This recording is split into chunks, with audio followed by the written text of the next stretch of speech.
Hello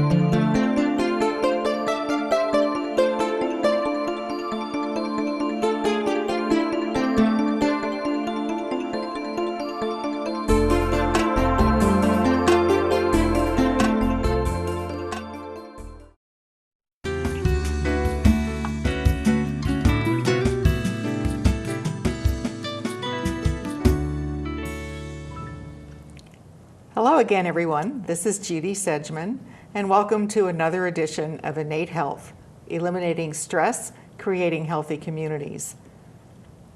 This morning, we're going to talk about parenting. This is a topic near and dear to almost everybody's heart. If you're not a parent, you're a sibling, or you've had a parent. So there's no doubt that we've all had our ups and downs with parenting. And one of the questions that we often are asked as people who work in the field of innate health is, why is parenting the one area where I just can't seem to get a grip? I get so upset. You know, I think I manage my life very well, but I get home and I yell at my kids, or I do this or that. And none of us really want to be bad parents, but all of us probably have had the experience of a bad parenting moment. And my guests again are Erin Turner and Mara Gleason. Erin and Mara are in their work life in the field of state of mind and innate health, operate a company called One Thought or Turner Gleason Institute. But in actual life, Erin is the parent of small children, young children, and Mara came into this work because of an experience she had watching her father become very different. Mm-hmm. So we thought that the two of them would be a lot of fun to talk about a lighter subject, talk about parenting, talk about how the work that we do in this field makes a big difference to families. And Mara has often mentioned, and as has Erin and all of us, that when we help people in other institutions in the external world outside of the home, so often the first thing they come back and tell us is, well, I don't know if this is really working out for me that much at work or things are that different, but boy, my home life is getting better. So we'd like to kind of reach into that mystery and explain how that can be true for you too.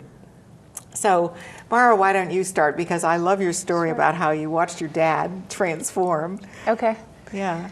Yeah, well, I often joke that I feel really spoiled that I knew what I wanted to do with my life since I was about 12 years old. I knew I wanted to get into this work because I had seen the profound transformation in my dad just in learning these principles when I was 11, 12 years old. I don't remember exactly. And the interesting thing is exactly what you said was true for him, is that he was actually asked to go to a program based in these principles by his boss. So it was meant to be to improve the way he was with his employees. And I think that at that time they were hoping to promote him to a more senior position, but they were hesitant because he had some people skills issues, which was all completely unknown to me at that time. But as you can imagine, being his kid, I saw those same people skills issues at home. So to cut a really long story short, all I knew is that my dad went away for business for 4 days, and he came home, and one of the first things that he did when he came home is he asked to speak to my brother and I, and he sat us down and he said, more or less as I remember it, was, I've learned some things and I think things are going to be really different around here now. Wow. And I want to say that I'm sorry for the way things have been. And at the time, I was extremely skeptical that whatever thing he was going through at that moment was actually going to stick. I thought, okay, he had some weird moment, where, I don't know if it was a near-death experience or what, but he clearly feels different. Yeah. But to be honest, I was really suspect of people's ability to change. And it was to my enormous surprise and delight to see that he actually did change really fundamentally in terms of how he operated in our household, just because he learned how he was creating his own experience and the implications of that for how he was as a father and really how he was as a husband to my mother as well.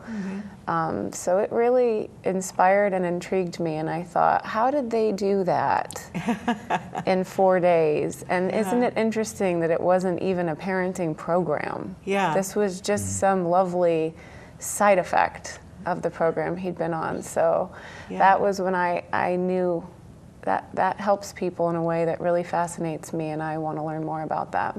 Wow. Without, too much revelation or going into detail, what would you say was the change that, how did things change? What was the biggest change that happened? I think the biggest thing that happened, which a lot of people can relate to, is that he would come home from work very tense, and that tension would kind of bleed out into the family. Yeah. So literally, we joked that we were kind of relieved when he was out of town on business, because it meant that we could kind of rest easy in the house, and there wasn't this, I thought of him as sort of this dark cloud that would come in, and he sort of exuded a tension, and therefore he was extremely short with all of us. He had a very short fuse, so his temper was very frightening, and it was just generally unpleasant to be around, and we were kind of always waiting to screw up. And the most amazing, what I saw as a daughter, I now understand because I do this work. I understand that what happened for him is that he started to see that there was something he was doing in his own thinking that was actually creating and maintaining that tension, and that if he understood it, he could release it. Yes. So it didn't own him anymore. But as a kid, what I saw happening to him in the moment is that he would start to go there and see it. Yeah. He had some understanding, so it was suddenly on his radar what was going on in him. So he would adjust for it. So he would start to get that intense, anger, short fuse, and he would kind of have a moment of recognition. I don't think that moment of recognition was possible for him before, because it didn't look like it was coming from him. Yeah. It looked like it was being done to him. So that was really a radical shift to see in him as a kid, and it made him much more approachable. And I can honestly say that we have a really great relationship now, and I would have thought that was absolutely impossible before he learned this and I learned this. So that's beautiful. I feel really grateful. Yeah. So, well, Erin, as a parent who began parenting, already involved in this work, what are some of the things that you've learned? Well, it's funny. It's really funny, Judy. Parenting's kind of my Achilles heel. And I had exactly the same experience that you described. It's like when I started learning about what my mind was capable of, how there was kind of an innate clarity and well-being, and it was nothing to do with my personality or my circumstances. My understanding of my potential well-being, regardless of circumstance, shot up. Yeah. And it just allowed me to have such a rich experience of my kids when they were like, 1, 2, 3 years old. Yeah. By the time they hit 3, there was kind of more of a pattern in my life where, look, I'm just huge levels of well-being all over the place, except at certain times at home with my kids. And had I not understood these principles, I would have said, well, life's great. It's really easy to deal with, except when you have a 3-year-old having a tantrum. Then that's different rules apply in that instance. But I had enough understanding to instead of buying that and moving on, saying, oh, kids are great, but don't they just make your life miserable sometimes? Instead of buying that, which is what my mind told me, it was questionable. It's like, well, why are you good here with all sorts of stress, and then at home every now and then with the kids, you're a nutcase.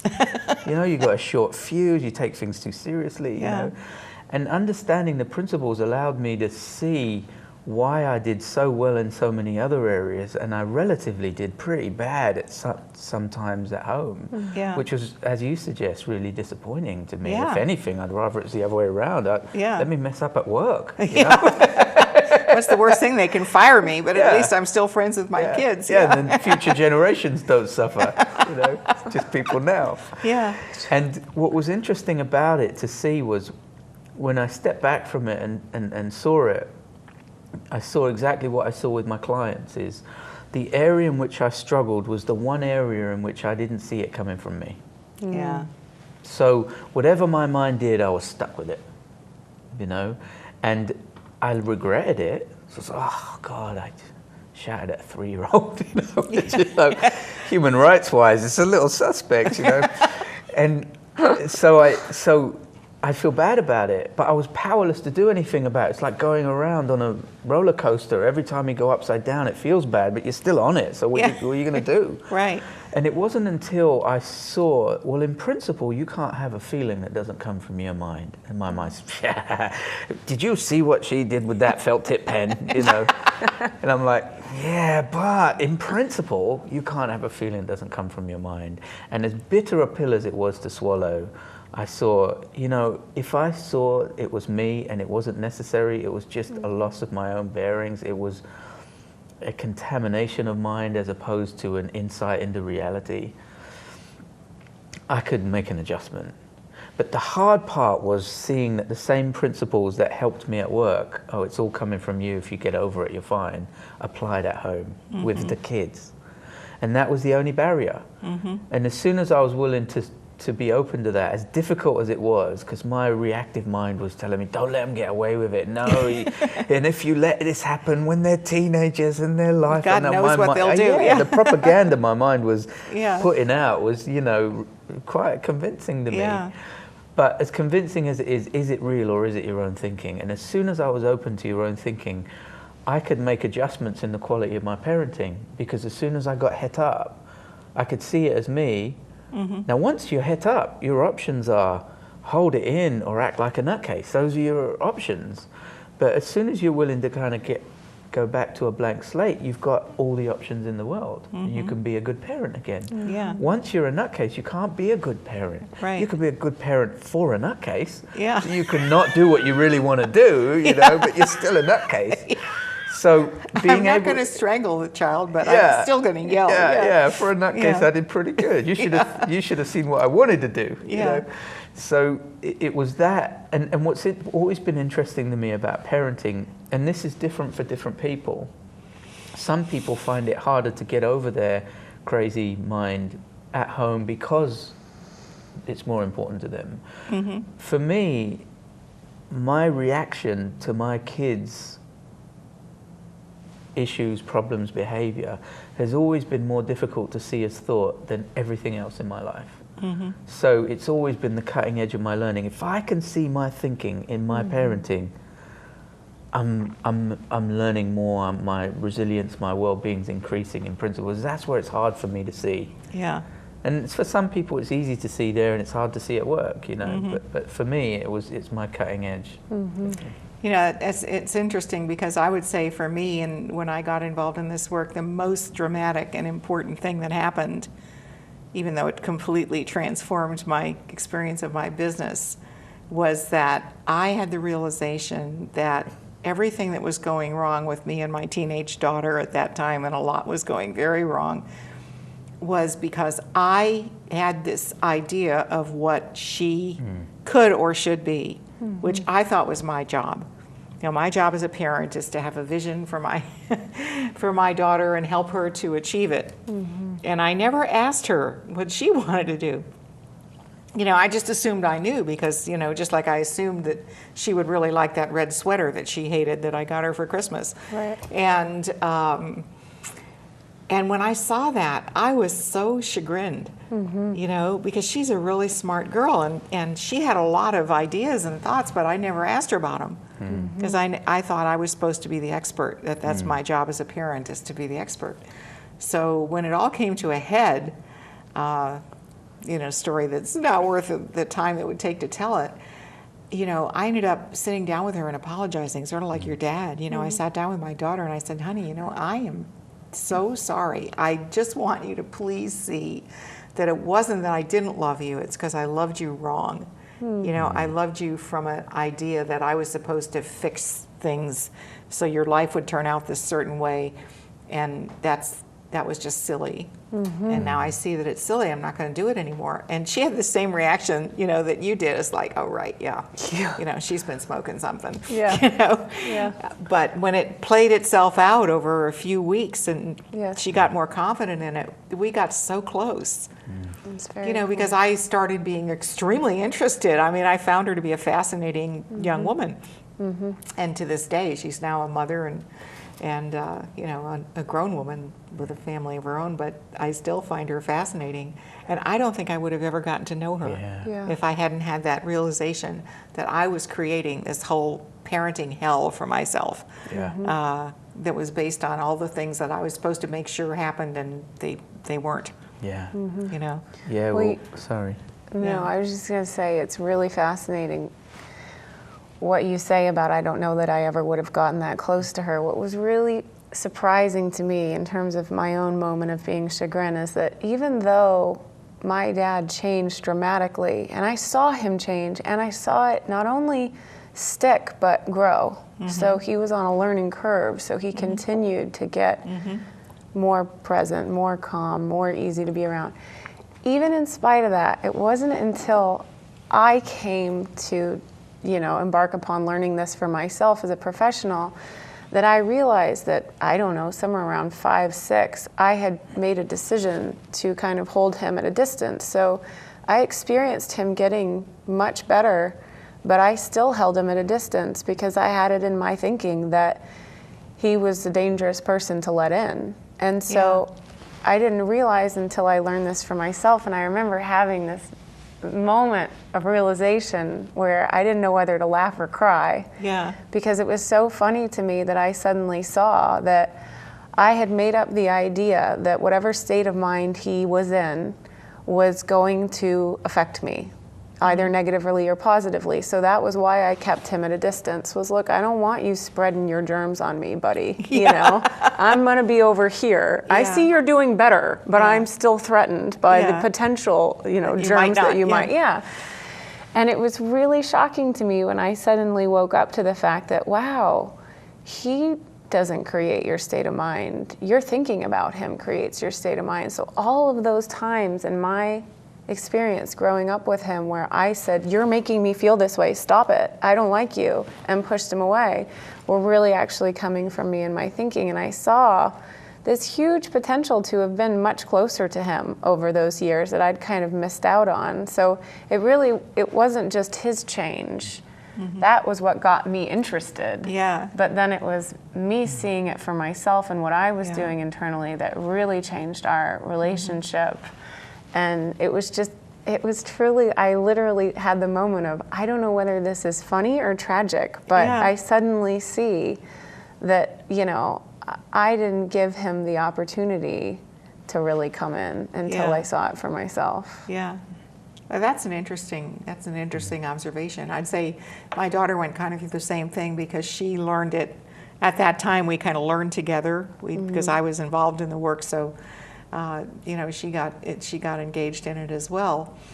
And the thing that I most noticed was that her tolerance for me to be who I was, because I think she and I were doing the same thing. She had an idea of what a good mother would be, you know, whatever. And, you know, that our tolerance for each other's whimsical characteristics sort of increased. And we got to be who we really were around each other without kind of stepping on eggshells, which was very cool. And then I noticed when, and she's now the mother of a 12-year-old, and when he was little, the thing that I noticed the most is that she was entirely unaffected by his moods. And I remember when she was little, that if she cried, I'd be like, oh my gosh, what have I done wrong? You know, not that kids just cry sometimes, you know, and it's fine, let them cry, or they'll cry it out, or comfort them, or fix it, or whatever. But if she was, you know, she would go about her day and do the things that parents should do to assure their children's safety and well-being. But if he was in a bad mood, it was fine. She didn't care. And, you know, that kind of made the whole tantrum thing pointless. You know, he just gave it up very young because nobody cared. It was like, oh, he's having a tantrum. You know. it'll pass. And you know, there's no fun in that if you're a kid. If everybody's not gathering around going, oh no. So it's very interesting that you're right. The state of mind works both ways. You know, wouldn't you say? Yeah. Oh, absolutely. Yeah. I mean, it's been incredible to see that. One of the things that I think would mean a lot to a lot of parents, that means a lot to me, is if you can look after your own state of mind, you can literally overcome anything, you know, with your kids and with your family. Yeah. So I think a lot of business people that we work with, one of the difficulties they have with their kids is that sometimes, you know, it's easy to get alienated from each other. And if you look after your own state of mind, you can re-bridge that gap, which has been tremendously useful. Yeah, I was just thinking, as Aaron was saying before, he would have loved to reverse it so that he was wonderful and had a great state of mind at home, but you know, whatever, if the wheels were going to come off, they were going to come off at work. But a lot of the people that we work with, because we primarily work with corporations, but you know, they share things with us in these courses, and a lot of people really do find, which is what I saw with my dad, that the ability to come home and be present and not be totally lost in their head thinking about what had happened that day, or so many people keep working when they get home now, and they feel this drive that seems to be happening to them, like same with my dad, that they have to keep all that stress on their mind. So then they come home and maybe they're not terrible to their kids, but some of them just aren't there. They're just not present. And so it frustrates them that they don't feel like they have any real relationship with these people that matter to them. And we were doing a course with a company a couple years ago now, and there was a guy sitting in the course, and after realizing that presence or absence was generated by his own thinking, he stopped and he said, and we weren't talking about children, like I said, we were just talking about understanding these principles in terms of people's business challenges. And he said something really interesting, is he said, you know what I just realized? I don't have to go in the basement anymore.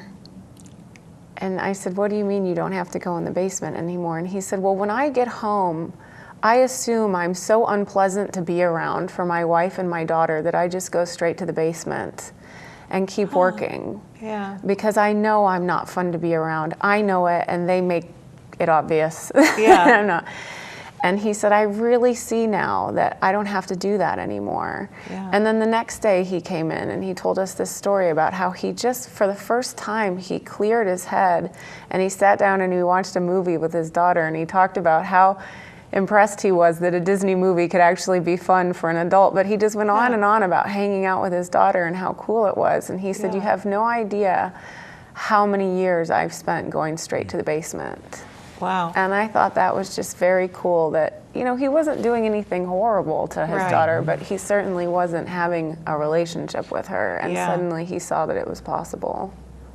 And that, you know, that's a tragedy, I think, because, you know, we talk a lot all over the world about how it'd be wonderful if everybody had a functional home and if every kid had at least one parent, and we know they don't, and yet there are a lot of people who live in so-called functional homes with both parents and still don't really have a parent. And I think that as the world gets busier and more stressed, people get more feeling stressed that that's what the experience is, that the kids are kind of like, they're there and we're going to feed them and make sure they've got shoes and everything, but please don't bother us. You know, and it's very difficult to imagine what it would be like to be a small child in that environment. You know, one of the most empowering things I think people can start to realize is that the pace of the world isn't happening to us. Is that we're creating the pace of the world we live in the way we run our minds. And a lot of people really don't like that suggestion when I make it sometimes, because it really does look like, and people are kind of all banded together and buying into the fact that, well, the pace of things is such that we have to be living this way now. And we would argue that as it changes from the inside out, you just see ways to be present more of the time and not feel like you're in that rat race. Yeah. So you want to know kind of what's making it feel that way. So it's always the last guess that it's coming from your own thinking. Yeah. People say, wow, I'm so rushed. It's the Yeah. pace of the world today. It's all no. Any other guesses?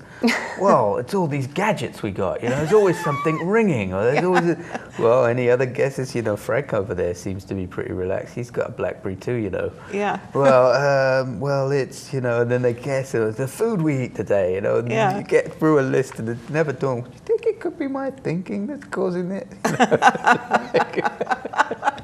That's so true. And that's so the problem true. that was for me in my parenting, is that of the list of things I considered to be causing the way I felt, my own thinking kind of didn't make it to the list, and so my Yeah. hands were tied. Yeah, that's interesting, and it's very freeing when you realize that, you know, that kids are little people. You know, they're thinking too, and they're Yeah. creating their own reality. Yeah, and right. sometimes they think of things that are frightening and upsetting, and they get frightened and Yeah. upset, and they act out. Right.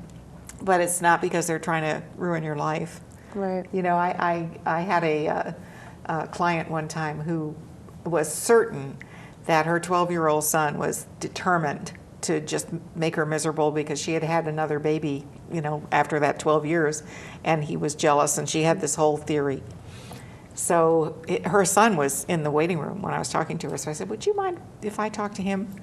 So we brought him in, and it was all about cleaning his room. And he said, I said to him, what is your idea of clean? He said, well, you know, you kind of shove the toys to one side, you make a path. Well, she had described this like a hotel maid would do it. And that was all it was, is that his idea, he's 12 years old, his idea of clean is I can walk in and out without stumbling. You know? Breaking anything. And she thought when she said, go clean your room, and that's how it turned out, that he was doing it deliberately. So, you know, it Can goes to relate show to you. that, right? Yeah, you Totally. can make up anything and take it as real. Well, this has Come just on. been a great conversation. I wondered, just to kind of wrap it up, if you could advise people who are really interested in parenting, you know, what's the best thing that you could say to them? You know, just in a nutshell, like what would you want to tell people? For me personally, it would be not to take other people's state of minds personally. Yeah. I mean, I think that really can change a dynamic in a family, from how the parents are with the children and how the children are with the parents. If everybody operates in that way, it's actually pretty easy to get along quite well. Yeah. For me, it's just that parenting's like everything else you're going to do in life. Your ability to be good at it versus terrible at it depends on your state of mind. And your state of mind depends on nothing but your thinking in the moment. That's great advice. Well, I really want to thank you both very much, Mara and Aaron, for Thank being you. with us. It's been a really great discussion. If you have questions about any of the things that we've talked about on these shows, or if you'd like to get in touch with either of us, you'll find my website, 3principles.com, where you can ask questions if you'd like, or if you wanted to ask anything of Mara and Aaron, their website is there too, onethought.com. And we'd love to hear from you. We'd love questions, and we're really thankful that we had this time to share with you our ideas about parenting. So we'll see you next time.